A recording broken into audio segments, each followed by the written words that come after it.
Hi all, happy Monday, hope you're well.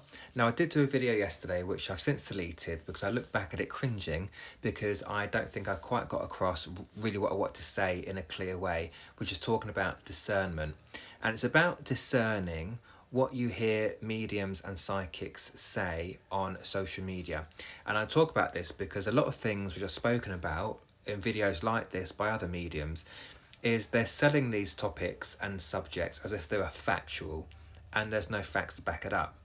A lot of what is spoken about is just based on opinion. Because if you look at what we do as psychics and mediums, we deal with energy. We're dealing with an unseen, ethereal world.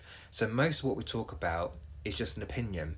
If you listen to the Spirit Lounge podcast with Glenda and I, where we do talk about spiritual topics and subjects and particularly mediumship, you'll always hear us say that whenever we talk about them, we're just giving our opinion.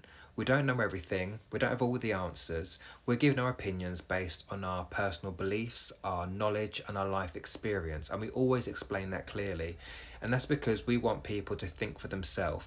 We're just giving people a different viewpoint on different topics and subjects, and then people are free to make their own minds up. And that's really important here, because not everything is a fact. Some things are. If you look at the clairsenses, right?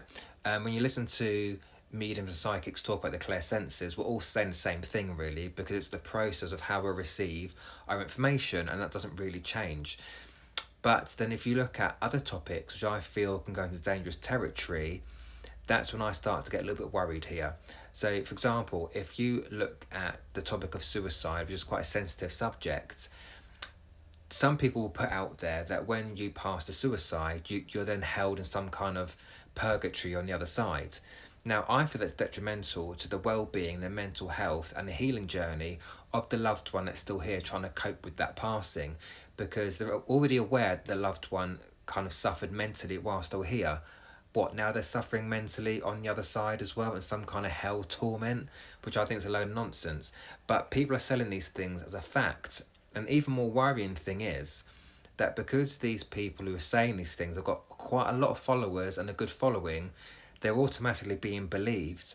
And it's just the mentality that sometimes we have as humans, that the bigger the person, the more real and truthful they are. And we know that's not the case.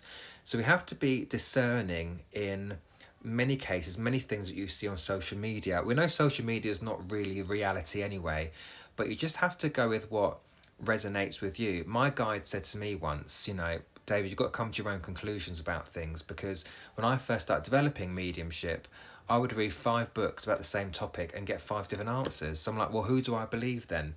But it's very much about going with what resonates with your soul. No matter whether they're your favourite medium who said that particular thing, you've really got to look at, okay, what do you believe? What resonates with your soul? Because not everything is factual.